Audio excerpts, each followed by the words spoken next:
ভাপত দিয়া পিঠাৰ একেবাৰে সহজ ৰেচিপি এটা আজি আপোনালোকৰ কাৰণে লৈ আনিছোঁ। ভিডিঅ'টো চোৱাৰ পাছত আপোনালোকক একেবাৰে সহজতে বনাব পাৰিব। ইয়াত মই কেঁচা পিঠাগুড়ি 1 কেজি লৈছোঁ, 1 গিলাচ পানী ভালকৈ মোৱাই লৈছোঁ।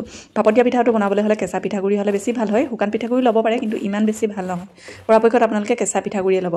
1 গিলাচ পানী ভালকৈ মোৱাই পেলাই এইখিনি মই চালি ল'ম। অকণমান হেৰেঙা চালনীয়ে, যিকোনো হেৰেঙা চালনী আপোনালোকে লৈ ল'ব। মই চাউল চলা চালনীখনে লৈছোঁ আৰু পানীও বহুত বেছিও দি নিদিব, যাতে এই ধৰণে চালিব পাৰি সেই জোখটোলৈকে দি ল'ব।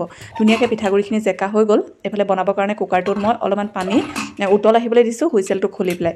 কফি কাপ কেইটামান লৈছোঁ, এই ধৰণে ফুটা কৰি পেলাই। অলপমান সৰু চাইজৰ হ'লে বেছি ভাল হয়, তেতিয়া সোনকালে হয়। ফুটাকেইটা কৰাৰ পাছত এইফালে মই অলপমান পিঠাগুড়ি, অলপমান নাৰিকল আৰু গুড়ৰ পুৰটো লৈছোঁ। কেঁচা নাৰিকল হ'লে খাবলৈ বেছি ভাল হয়, মই কেঁচা নাৰিকলেই লৈছোঁ। আৰু পুৰখিনি যাতে কিনাৰত লাগি নধৰে, লাগি ধৰিলে পিঠাটো এৰুৱাবলৈ দিগদাৰ হয়।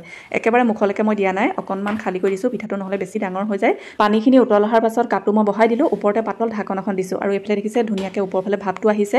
1 মিনিটমান সময়তে ধুনীয়াকৈ হৈয়ে যায়।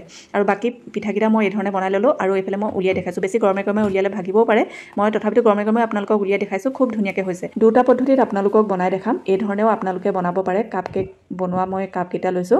প্ৰথমতে পিঠাগুড়ি, মাজতে পুৰ দি পেলাই, ওপৰত আকৌ পিঠাগুড়ি, আকৌ পুৰ, এই ধৰণে আপোনালোকে বাতিটো ভৰ্তি কৰি ল'ব। কিন্তু পুৰখিনি কিনাৰত লাগিবলৈ নিদিব। এইফালে চচটোত মই অলপমান পানী উতলিবলৈ দিলোঁ। কাপকেইটা ইয়াতে বহাই মই 2 মিনিটমানৰ পাছতেই নমাই লৈছোঁ আৰু কিনাৰ চাইডো অকণমান লাগি ধৰিব পাৰে।